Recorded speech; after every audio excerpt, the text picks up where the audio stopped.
Sir Topham Hatt sat in his office listening to the noise outside. The passengers were angry. The station master came in.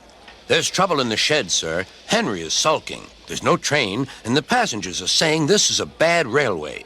"Indeed," said Sir Topham Hatt, "we cannot allow that."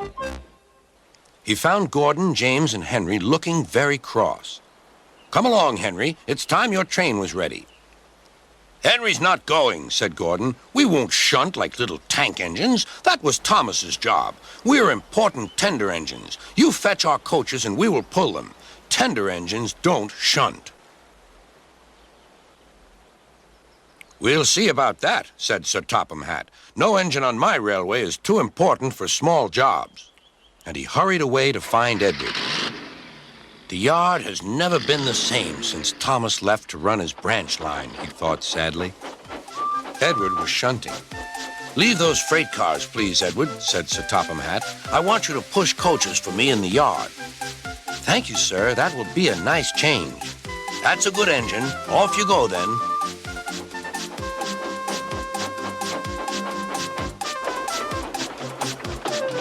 So Edward found coaches for the 3 engines, and that day the trains ran as usual.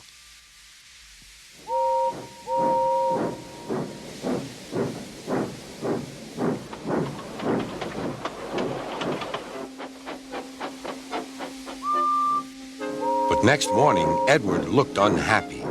Gordon came clanking past, hissing rudely. "Bless me," said Sir Topham Hatt. "What a noise!" "They all hiss me, sir," answered Edward. "They say tender engines don't shunt, and last night they said I have gray wheels. I haven't, have I, sir?" "No, Edward, you have nice blue ones, and I'm proud of you. Tender engines do shunt, but all the same, we do need another tank engine here." He went to a workshop, and they showed him all sorts of engines.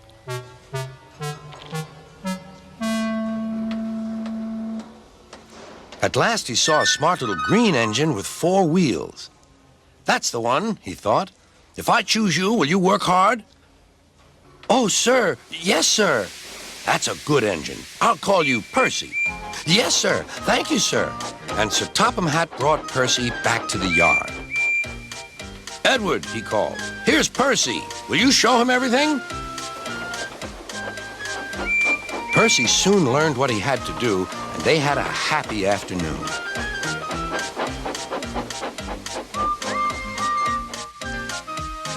Then Henry came by, hissing as usual. "Wheesh!" went Percy. Henry jumped and ran back to the shed. "How beautifully you wheeshed him," laughed Edward. "I can't wheesh like that." "Oh," said Percy, "that's nothing. You should hear them in the workshop. You have to wheesh loudly to make yourself heard."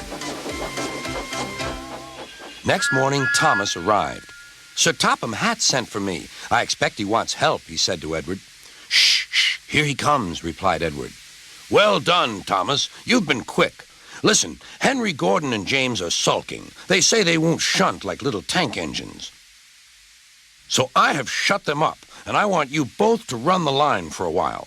"Little tank engines indeed," snorted Thomas. "We'll show them." "And Percy will help too." "Oh, sir, yes, sir, please, sir," answered Percy. Edward and Thomas worked the main line, greeting each other as they passed by.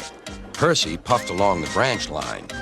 Thomas was anxious about Annie and Clarabelle, but both driver and conductor promised to take care of them.